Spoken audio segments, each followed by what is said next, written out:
A solo días de juramentar como nuevo presidente de los Estados Unidos, Donald Trump enciende la polémica. Delinea su llamada autonomía estratégica para contrarrestar el que llama el enorme avance de China en la zona de influencia tradicional e histórica de los Estados Unidos.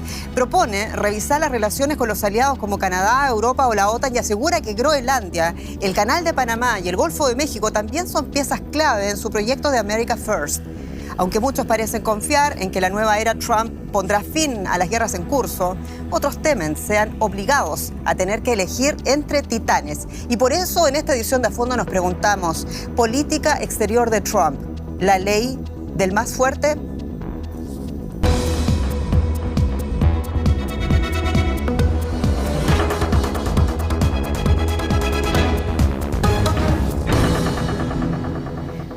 Sean ustedes muy bienvenidos a esta nueva edición de A Fondo. Soy Jenny Pérez, aquí en Berlín. Nos acompañan hoy Jennifer Wilton, periodista y redactora jefe del diario alemán Die Welt, licenciada en Estudios Hispánicos, Historia y Estudios Culturales y de Medios en Berlín, Münster y Madrid.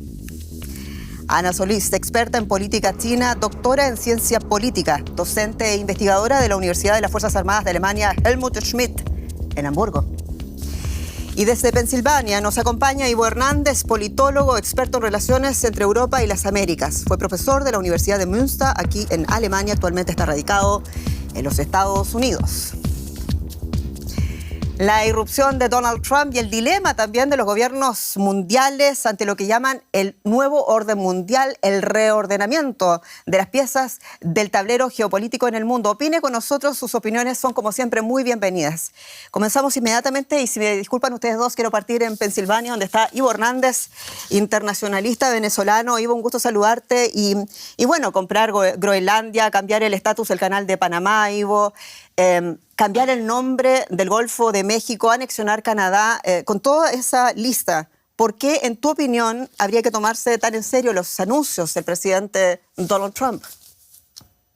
Porque, muy buenas a todos, porque primeramente la coherencia se ha dado justamente con lo que avisó lo que sería el secretario de Estado, Marco Rubio, cuando ha dicho que con China la situación va a estar mucho más clara. Todas esas piezas que hemos nombrado, no es el caso de Canadá, hay que excluirlo allí, pero todas esas piezas tienen como denominador común las relaciones con China, tanto la situación de Groenlandia, con un planteamiento hacia el Ártico muy importante y lo que tiene que ver con un residuo colonial de Dinamarca allí, el Canal de Panamá, donde 70% del tránsito tiene que ver con exportaciones o importaciones de los Estados Unidos, y también el caso de México, que tiene que ver con el Tratado de Libre Comercio que tiene México, Canadá y Estados Unidos, en donde China se ha aprovechado de muchísimos factores para poder penetrar el mercado norteamericano sin aranceles prácticamente. Dice China se ha aprovechado, pero para eso tiene que haber la contraparte, los gobiernos latinoamericanos.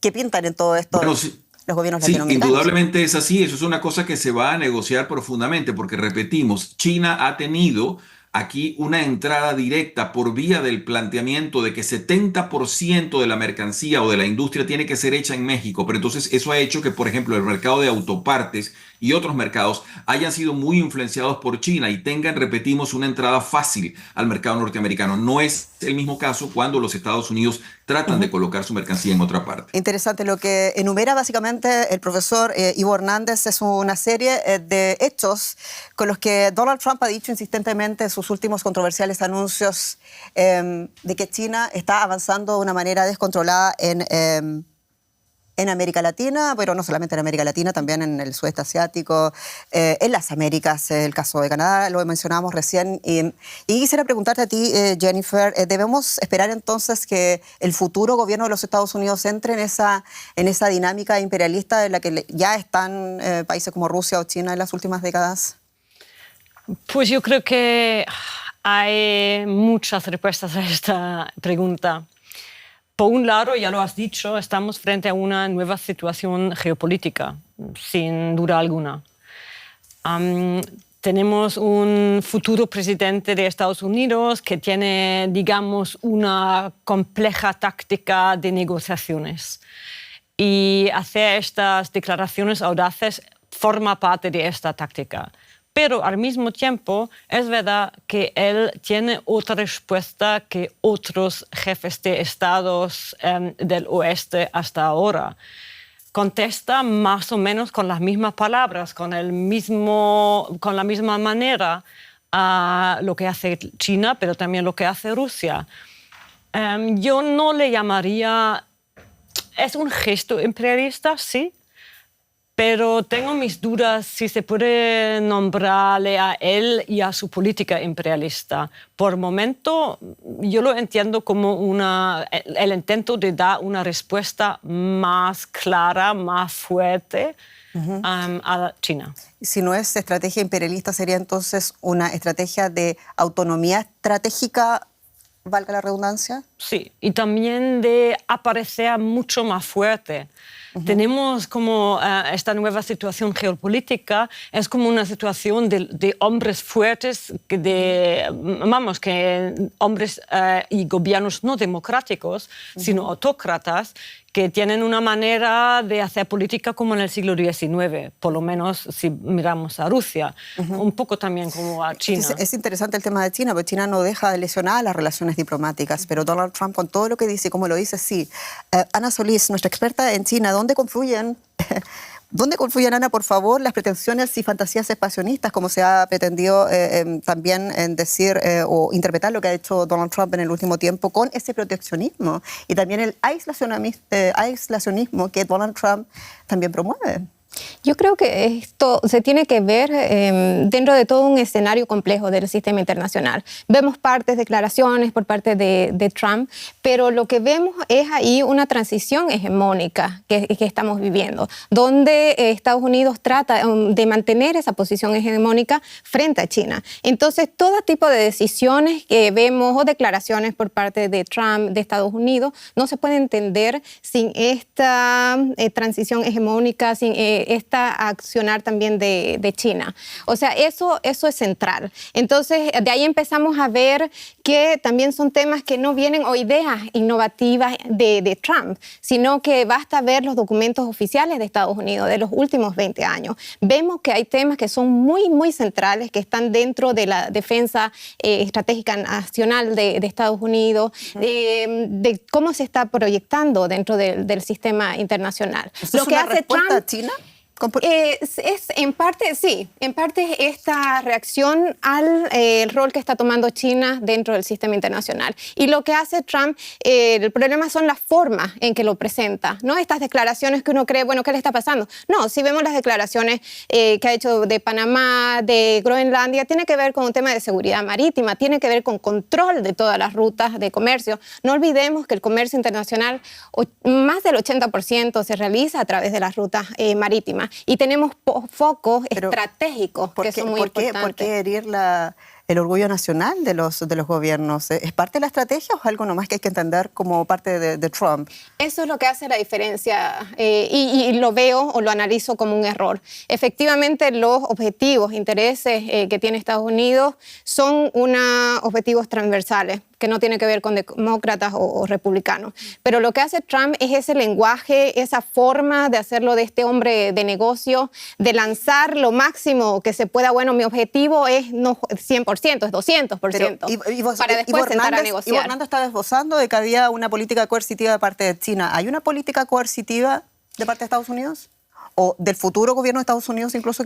Yo creo que hay una política de tit for tat. O sea, cada uno está... Estados Unidos realiza alguna práctica contra China y China está contestando de esa manera. China, yo creo que es importante aquí recordar algo que dijo Deng Xiaoping. Dijo, oculta tu fuerza hasta que llegue tu momento. Y creo que está llegando el momento de China. Ivo, ¿quieres decir algo? ¿Se puede ahorrar realmente todos estos problemas diplomáticos Donald Trump y quizás lograr lo mismo?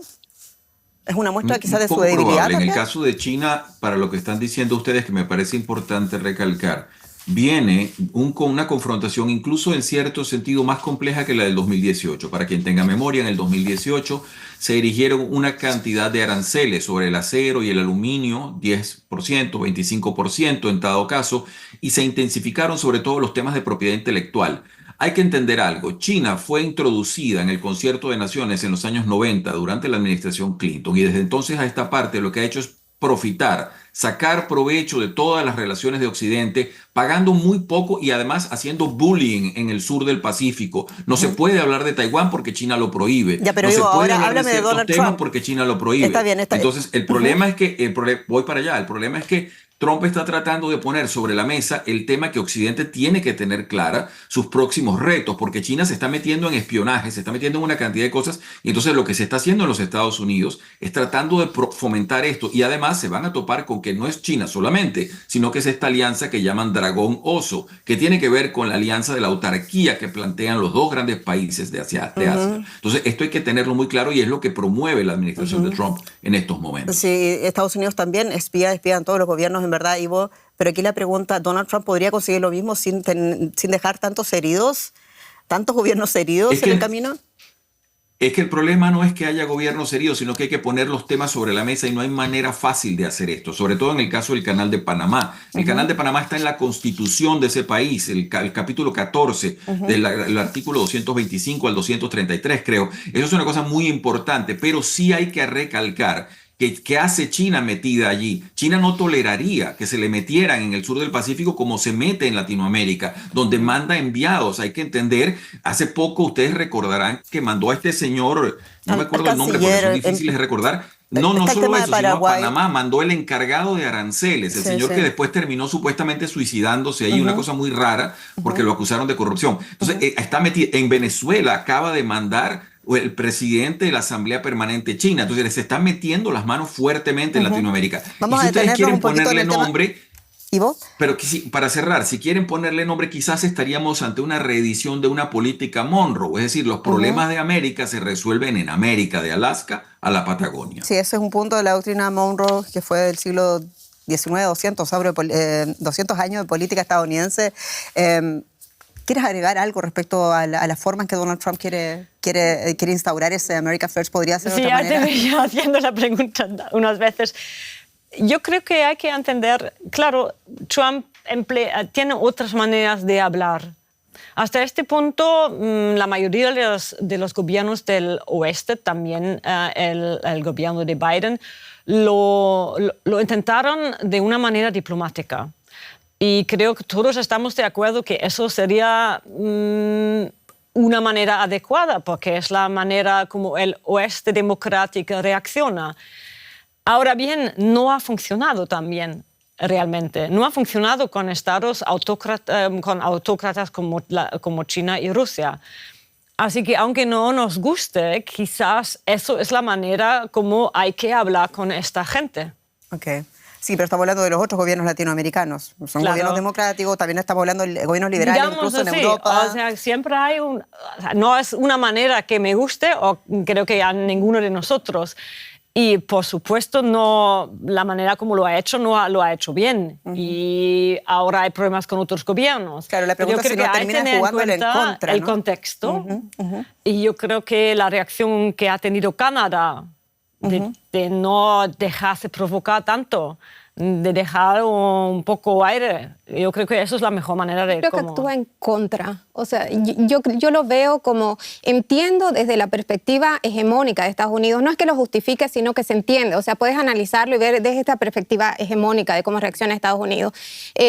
Pero yo creo que es muy complicada la forma del lenguaje que utiliza Trump, que eso puede generar, y los últimos años, por lo menos también en América Latina, que los países buscan socios alternativos. Se presenta mucho más amistoso, se presenta menos hegemónico China, que sí lo es. Pero Europa, el lenguaje es diferente. Sí, en Europa el lenguaje se importa, dicen muchos de los presidentes aquí en distintos países europeos, genera distancia y genera desconfianza. Sí. Esas son las cosas que se han leído también como declaraciones en la prensa. Tenemos que seguir porque estamos hablando, claro, de América primero, America First. A esta hora muchos se preguntan hasta dónde Donald Trump va a cumplir sus anuncios.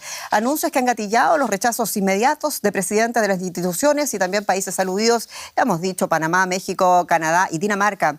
Este último país no esperó aumentar el presupuesto para la seguridad de la isla más grande del Ártico y del mundo, Groenlandia. No pasa desapercibido. Es Donald John Trump, el hijo mayor de Donald Trump, en un viaje de carácter privado, según declaraciones. Su destino, Groenlandia, antigua colonia danesa y a día de hoy territorio autónomo de Dinamarca. un lugar de importancia estratégica y rico en materias primas. Próximamente será parte de Estados Unidos. Mientras su hijo se pasea por allá, el futuro inquilino de la Casa Blanca, su padre, anuncia justamente esa intención. La gente ni siquiera sabe realmente si Dinamarca actúa conforme a la ley. Pero incluso de ser así, deberían renunciar a ella, porque necesitamos Groenlandia para la seguridad nacional, para el mundo libre. Tras ser preguntado, Trump no descartó una intervención militar para lograr sus objetivos geopolíticos. También dice querer recuperar para Washington el control del Canal de Panamá, de suma importancia estratégica y económica. Además, el futuro mandatario de Estados Unidos quiere cambiar el nombre de Golfo de México a Golfo de América. Pero eso no es todo. Su anhelo expansionista también contempla convertir Canadá en el estado número 51 de los Estados Unidos. Canadá y Estados Unidos, eso sería estupendo. Se podría quitar esa frontera trazada artificialmente y mirar cómo se vería. Además, también sería mejor para la seguridad nacional. Estos planes han cosechado duras críticas a nivel internacional. ¿Qué tan imprevisible será el segundo mandato de Donald Trump? Lo dicho, estamos entrando en una era del más fuerte. ¿Qué opina usted? Conteste nuestra encuesta en YouTube y también, por supuesto, comente nuestra publicación. Quiero ir con la redactora jefa de Die Welt con nosotros, la colega alemana Jennifer Wilton. Lo que decía Ivo Hernández, Groenlandia es absolutamente estratégica. Bueno, tiene reservas de agua, tiene tierras raras, tiene uranio, tiene metales preciosos, pero además tiene la base militar de Pitufik, la base aérea de los Estados Unidos. Eso por un lado. Por el otro lado está el pueblo de Groenlandia, las autoridades de Groenlandia que quisieran estar independientes. Una última encuesta señaló que el 68% de ellos quisieran tener su independencia de Dinamarca. Con todo esto que te señalo, ¿no podrían, te pregunto yo a ti, terminar estas tensiones en una negociación política como lo vimos en la historia de Estados Unidos con el tema de Texas, por ejemplo, o de Alaska? Yo creo que eso es muy poco probable. Comparado con Texas, yo creo que eso no funciona. Lo que sí es verdad, hay ciertas tensiones entre Dinamarca y Groenlandia, no solo desde ayer. Y lo que sí es cierto es que quieren que sea independiente. ¿Independiente? Independiente, eso. Muy bien, perfecto. Pero tampoco quieren ser parte de otro país. Quieren su propia independencia. Así que no creo que eso funcionará para la gente ahí. Pero un gobierno independiente en Groenlandia podría sí negociar uno a uno, pensemos, con los Estados Unidos y permitir todas esas inversiones que Groenlandia también necesita, porque Groenlandia tiene una economía sustentada básicamente en los apoyos del gobierno danés. Yo creo que esos son muchos pasos ya, mucha teoría. Pero sí que yo creo que se puede pensar en un constructo que es más bien que Groenlandia sea independiente y tiene algún ayudo financiero o alguna construcción así. Pero eso no sería comparable a lo que han hecho con Texas, por ejemplo. Claro, o sea, sí es una cosa diferente. Sí tiene sentido digamos, la oferta de comprar Groenlandia, aunque si dejamos de lado las formas que lo hizo el señor Trump, no sería sí tiene una sentido. Venta, no sería una venta. No sería una venta. Y entre otras cosas, porque también ha pasado en la historia, decíamos, de los Estados Unidos. Quiero ir contigo, Ana. ¿No sería, después de toda una win-win situation, decíamos que para Dinamarca es un 600 millones de dólares o de euros más bien cada año para un país que es pequeño dentro del concierto de la Unión Europea? Por otro lado, Groenlandia, que quiere su independencia, quiere muchas inversiones que naturalmente no puede decidir por sí misma porque depende de Dinamarca. Y por otro lado, Estados Unidos, que quiere su dominio en el Ártico. Exacto. O sea, es geoestratégico, definitivamente, ¿no? Pero una situación de independencia de un pueblo lo tiene que definir los pobladores, el pueblo, ¿no? En este caso, bueno, las encuestas dicen que sí querrían una independencia, pero por otra parte tenemos que ver las cuestiones prácticas. ¿Qué pasa? Que todo el sistema social, prácticamente todo cómo se sustenta, de cómo se sustenta Groenlandia es a través, lo que vos decías, de ayudas de Dinamarca, ¿no? Porque la cuestión de pesca es muy poco. Por otra parte, si tenemos o si nos presentáramos frente a una independencia de Dinamarca, de Groenlandia, el problema es ahí que se ve mucho más susceptible precisamente la influencia de las grandes potencias. O sea, no va a ser solamente Estados Unidos o países europeos, sino que tenemos Rusia o China. China ya quería hacer inversiones en 2 aeropuertos en Groenlandia, en minería. O sea, tendríamos mucho más presencia de China probablemente en esta región del Ártico. Vamos a Pensilvania, donde está el profesor Ivo Hernández. Ivo, tú decías en toda tu análisis, decía, dejemos a Canadá de lado. ¿Qué pasa con Canadá en este contexto de cosas? Bueno, primeramente la situación de Trudeau, que ha hecho prácticamente un colapso interno del Partido Liberal, y hay que ver los cambios que van a traer. Es un socio estratégico en términos energéticos, en términos comerciales.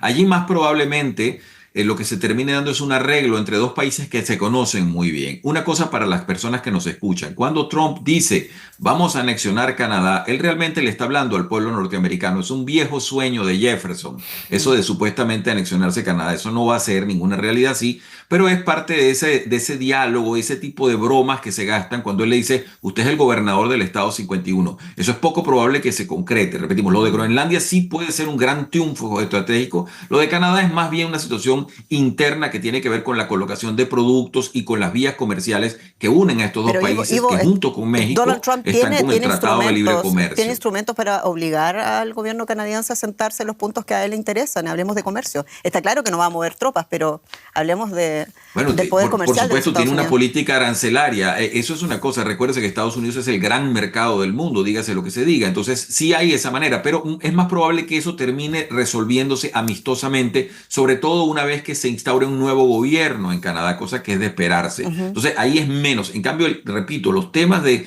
Groenlandia y Panamá sí aluden directamente a China y a Rusia. Son muy importantes, y probablemente Groenlandia sea un gran triunfo de la administración Trump si llega a darse, incluso bajo una supuesta independencia, como sea, pero eso va a inaugurar un nuevo planteamiento completo de un país que está muy deprimido económicamente. Una cosa que no se ha dicho: los groenlandeses tienen la tasa de suicidio de las más altas del mundo. Ahí la gente está alcoholizada y se está suicidando a edades muy tempranas porque no hay futuro. El país tiene 3 millardos, es decir, 3 millardos de euros es lo que se produce ahí anualmente en Producto Interno. Es decir, el país está muy deprimido, quiere un futuro y no se le está pudiendo dar. Dinamarca tiene su último rescoldo colonial allí. Entonces, esto realmente necesita una solución que puede ser buena para Occidente. Occidente. Muchos se preguntan también qué hace Dinamarca bajo el control del dominio todavía a estas alturas en el siglo XXI de Groenlandia. Por otro lado, también Groenlandia ya ha querido, también quiere tener esa negociación one-to-one con Donald Trump. Tú lo habías dicho, la doctrina Monroe. ¿Está Donald Trump reeditando esa doctrina Monroe que en su tiempo, en el siglo XIX, decíamos, era contra las potencias colonizadoras que mencionas y las monárquicas europeas? Hoy sería principalmente, ya lo hemos dicho, China, con la guerra de aranceles, claro, incluida.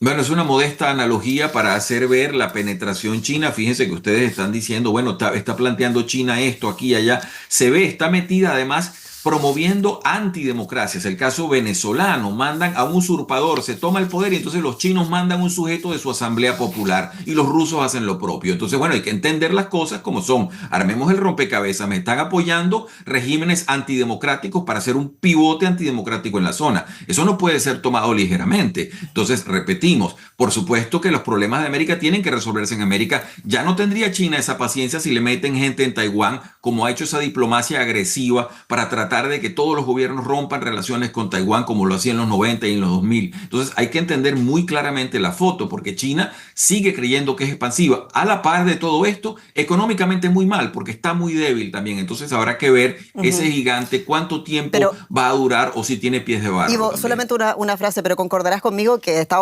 China avanza porque Estados Unidos también se olvidó de las Américas, y no solamente un par de años, décadas.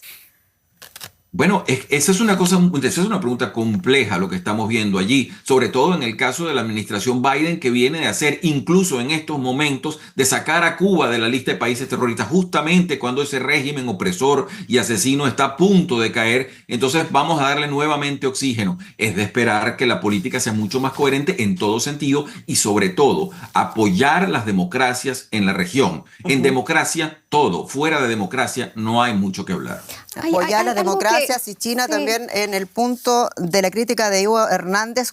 Hablemos, por favor, Ana Solís, de la influencia real. Ya lo puedes hacer tu contrapunto también, pero hablemos también de la influencia real que tiene China en las Américas. Sí, mi punto, bueno, te respondo primero porque hay un punto que no estoy tanto de acuerdo con Ivo, lo entiendo, pero no estoy tanto de acuerdo, pero la influencia real de China en América Latina es muy importante, tanto en términos comerciales, es principal socio comercial de Brasil, de Chile y de otros países en la región, o segundo socio comercial. En cuanto a las inversiones también es muy importante, los préstamos, el financiamiento de diferentes proyectos de infraestructura en la región donde países como Europa o Estados Unidos no estaban dispuestos a financiar, sí lo hizo China.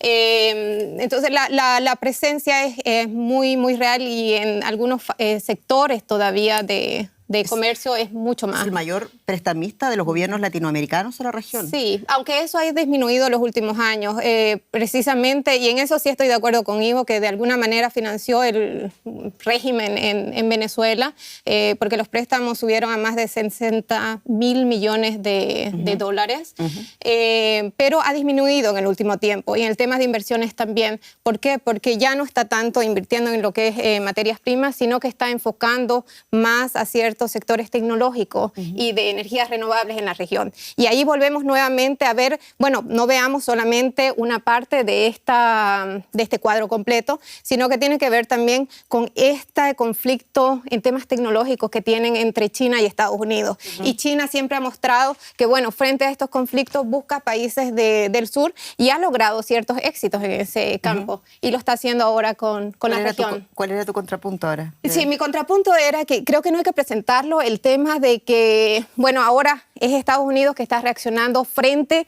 a la presencia e influencia de China en la región. No tenemos que olvidar que Estados Unidos tiene y tenía desde mucho antes una presencia en la región del Asia-Pacífico. El año pasado ha firmado un acuerdo militar con Filipinas, ha establecido nuevamente... Japón, Corea del Sur. Exactamente, o sea, tenemos varias bases militares de Estados Unidos que se ha incrementado este último año y ha habido mayor venta de armas también a Taiwán. Por el contrario, todo lo que eran artículos académicos hablaban más bien que la presencia de Estados Unidos en la región de Asia-Pacífico generó o provocó que China también responda, bueno, están en nuestra región de influencia, nosotros también vamos a la región de América Latina, y de ahí se ve también una política muy activa de establecer relaciones diplomáticas con los países muy bien, interesante de contrapunto. Centroamérica. Jenny Wilson, tú no estás de acuerdo con el tema del imperialismo, no de la táctica imperialista, sin embargo suena bastante a lo que está describiendo Ana Solís. Bueno, yo creo que es muy difícil porque yo creo que tenemos ahora una nueva situación geopolítica. Estamos enfrentando unas autocracias sin duda, como Rusia. Y yo creo que el afán de Rusia está clarísimo. Eso no es solo un gesto imperialista. Putin sí que quiere la grandeza de una Rusia como de hace siglos, por lo menos del siglo pasado, antes de las guerras. Con China es un poco más complicado porque es que yo creo que los intereses chinos son aún más financieros, económicos, pero también tienen ese afán. Luego, ahora no estoy de acuerdo con mucho lo que hacen ni mucho menos con el lenguaje que emplea Trump, pero al mismo tiempo, otra vez, vemos que el lenguaje diplomático, el gesto diplomático, las tácticas diplomáticas hasta ahora no eran suficientes para parar a China. Yo creo que también la situación, si miramos el conflicto entre China y Taiwán, ¿qué se puede hacer? Yo creo que si los Estados Unidos no muestra claramente que ayudaría a Taiwán si China intenta o solamente se está pensando atacar a Taiwán, la situación de Taiwán sería aún peor. Estamos hablando y abordaste un punto muy interesante, Jennifer, que tiene que ver con los intereses de China, ¿no? Todas las materias primas que se ha ido asegurando también con contratos que han firmado gobiernos del otro lado como contraparte en las Américas, por ejemplo, que es nuestra zona de emisión, además, donde usted no está viendo. Pero también está ese objetivo geoestratégico que parece después de todo ser el más importante. Ustedes ya han mencionado la cuestión de Taiwán. ¿Cuánto pesa Taiwán en todo lo que está haciendo ahora mismo China en el mapa? Es central. Si tenemos que ver uno de los objetivos centrales, lo que está en el núcleo de los intereses de China, basta leer también la última estrategia de defensa que publicó China, el de 2019.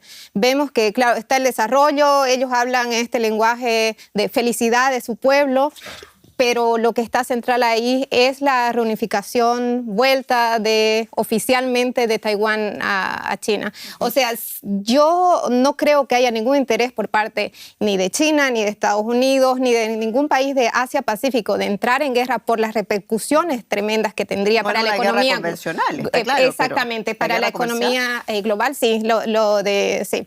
Pero el momento en que realmente habría enfrentamiento militar es si Taiwán dice, bueno, ahora sí nos queremos independizar. Vamos rápidamente a Pensilvania para abordar este tema de Taiwán, porque tú mencionabas más temprano, Ivo Hernández, allá en Pensilvania, directo para Fondo Berlín, mencionabas tú la cuestión del Canal de Panamá. Y esta es una cuestión bien interesante, porque en el año 2017, el entonces presidente de Panamá, Juan Carlos Varela, tú sabes muy bien, reconocía a China, ¿no?, por sobre la soberanía de Taiwán, algo que, entre otras cosas, también dio paso a un montón de inversiones de China directas en Panamá, más allá incluso de la utilización del propio canal. Y esto es lo que quisiera preguntarte, ¿cómo observas tú la cuestión de cómo ha ido avanzando esa diplomacia de China con todo esto que estamos mencionando en las Américas? Porque Panamá es uno de los países, de los varios, que han reconocido a China por sobre Taiwán y también son pocos los que están resistiendo. Uno de ellos es Paraguay, por ejemplo.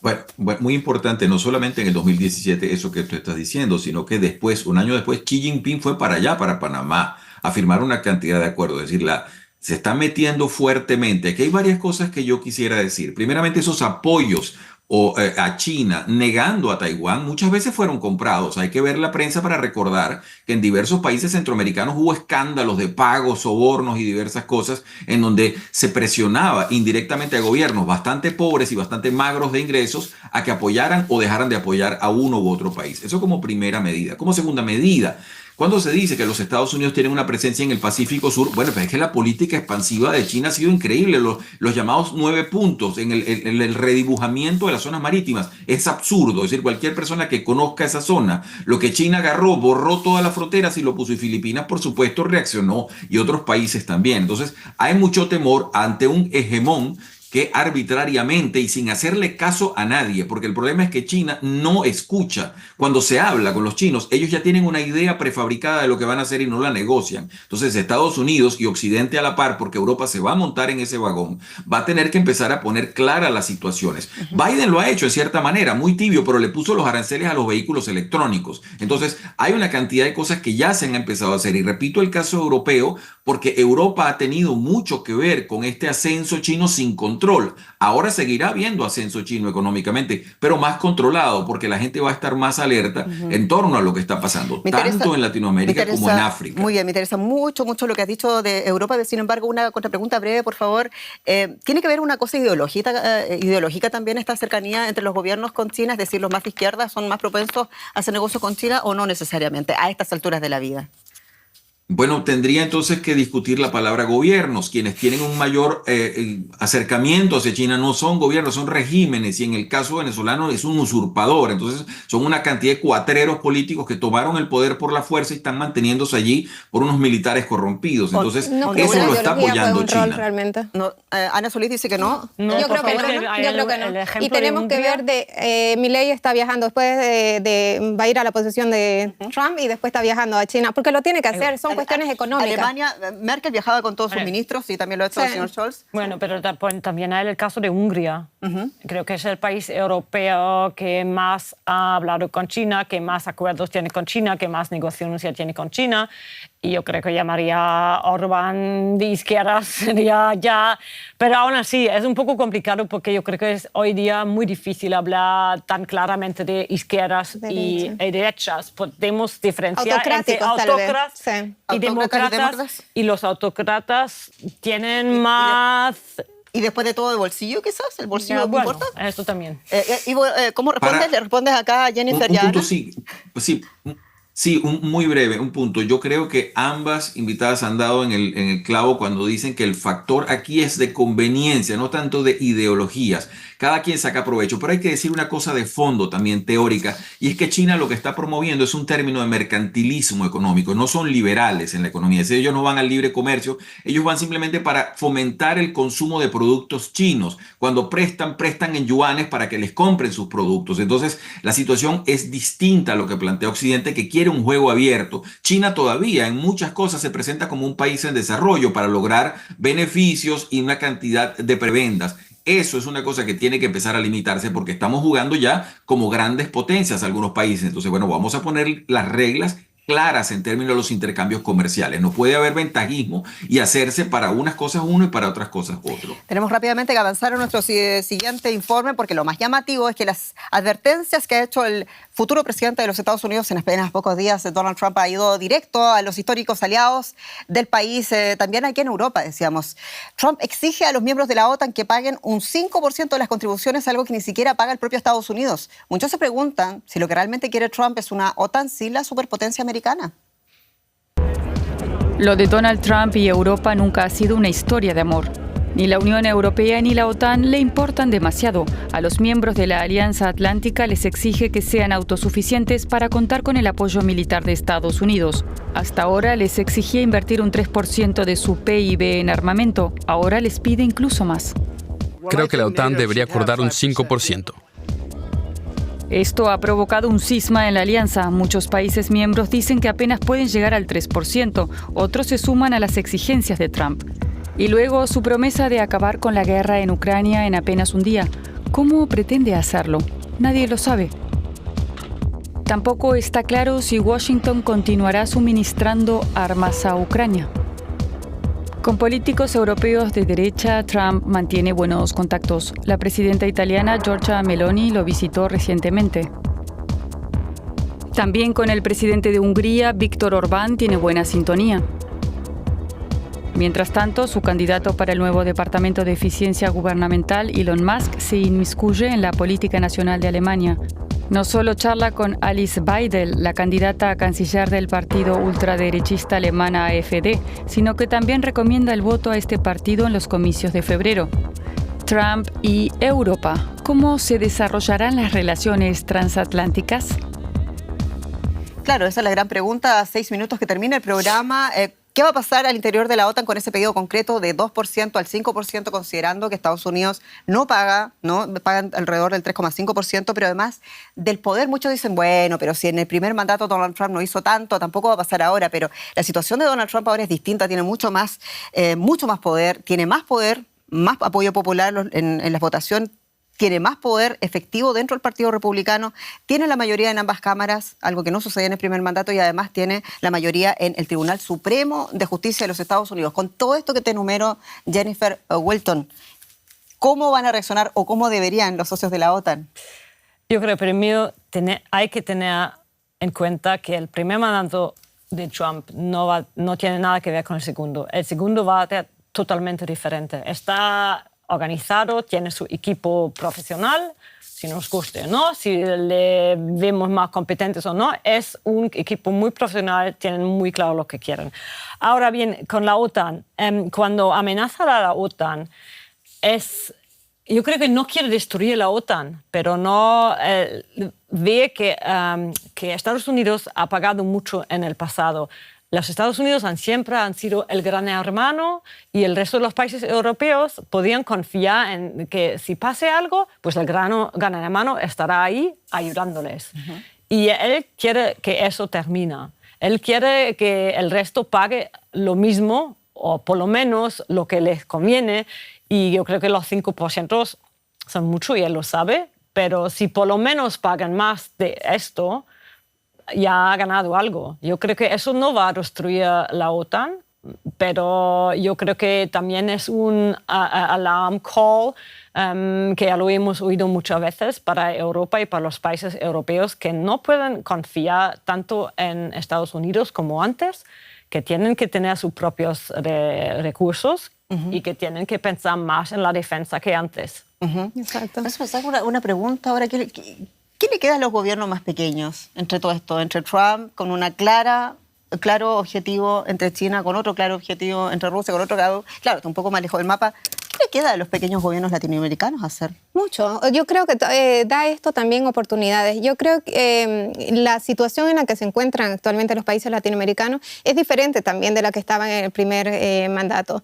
Y cada vez se va viendo que no estamos en una política de estrategia de balancing. O sea, no tengo que decidir como país más pequeño alinearse con uno o con el otro, sino que se dan las oportunidades de negocios, de sentarse a negociar, no solamente en temas comerciales, sino también políticos, de accionar dentro de las instituciones internacionales a las que Trump tanto cuestiona. Hay oportunidades para los gobiernos latinoamericanos y también para los europeos, las socios de la OTAN. También dicen nuestras invitadas a la mesa de fondo, Ivo Hernández.